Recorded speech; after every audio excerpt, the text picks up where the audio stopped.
गौरी कुंड से केदारनाथ।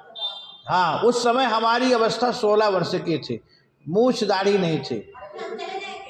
अब काहे हम सही वही, अब हम ही नहीं जा पाई तो आप कैसे जा पाओगे।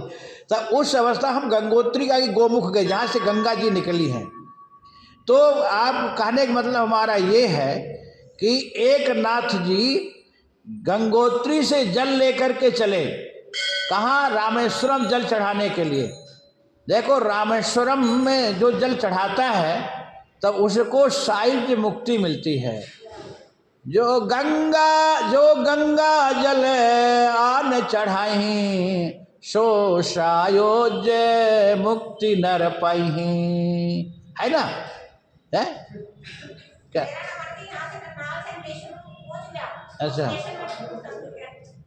अच्छा, तो भगवान देखो, राम स्वयं करे, जो गंगा जल ला के चढ़ाएगा वहाँ उसको सायुज्य मुक्ति मिलेगी।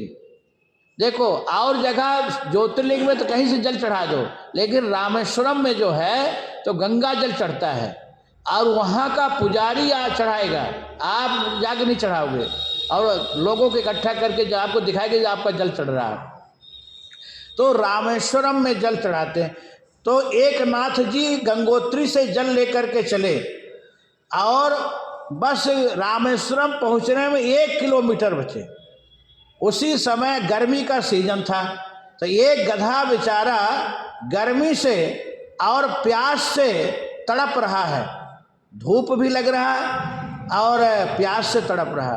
तो एक नाथ जी ने तुरंत जो गंगा जल लाए थे, कहाँ से? गंगोत्री से, इतनी दूर से पैदल चले थे, तो वो उस गधा को जल पिला दिए।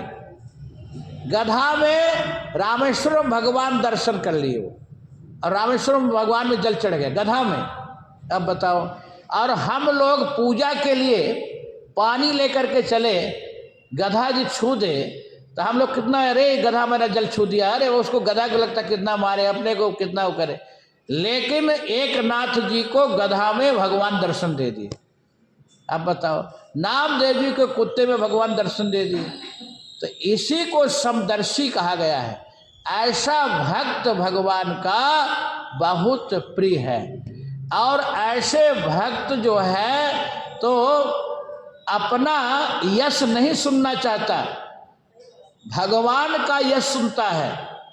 कोई मान लो भगवान ही अपने भक्त का यश सुनाने लगे तो वो भक्त सकुचाता है, वो छुप जाता है। पहले के भक्त छुपते थे और छिपते थे, लेकिन अब के जो है तो अब के भक्त न छुपते हैं और न छिपते हैं, अब के भक्त तो छपाते हैं। पेपर में आ जाए, टीवी में, सोशल मीडिया में आ जाए, अरे हमको लोग जाने कि हमारे ऐसा कोई भक्त नहीं है। अब बताओ, अरे ये भक्त की भक्ति, भक्त को यदि कोई कह दे अरे वो तो बहुत अच्छे भक्त है, भगवान का हमेशा वो कीर्तन भजन में लीन रहते हैं, भगवान से कोई मतलब नहीं है, तो बेचारे अपने आप को ऐसे छुपा लेते हैं जैसे कोई जाने ना। यदि जान जाएगा तो उसकी भक्ति चली जाएगी। ये भक्ति है क्या? भक्ति, भक्तों की भक्ति जैसे इत्र शीशी में है, इत्र, और उस शीशी का ढक्कन यदि आप खोल दिए तो इत्र की सुगंध चली जाती है। उसी प्रकार से भक्तों के भक्ति का यदि कोई गुणानुवाद कर दे, वो भक्त सुन ले तो वो उसकी अंदर की भक्ति चली जाती है। बोलो राधे राधे। तो मानस में तुलसीदास जी कहते हैं, ऐसे भक्त निज गुण श्रवण सुनत सकुचाही, और पर गुण सुनत अधिक हरसाही। देखो, अपना निज गुण श्रवण सुनत सकुचाही, अपना गुण, अपना प्रशंसा यदि सुन लिए किसी से तो सकुचाते हैं, संकुचित होते हैं, और भगवान का गुणानुवाद कोई गाए तो भक्त प्रसन्न हो जाता है। तो ये भक्त का स्वरूप है, ये भक्त का लक्षण है। ऐसे भगवान के भक्त बिरले ही आपको मिलेंगे। और ये भक्त उत्तम कोटि का है। इसके बाद राजा निमि ने पूछे कि हे मुनिवरों,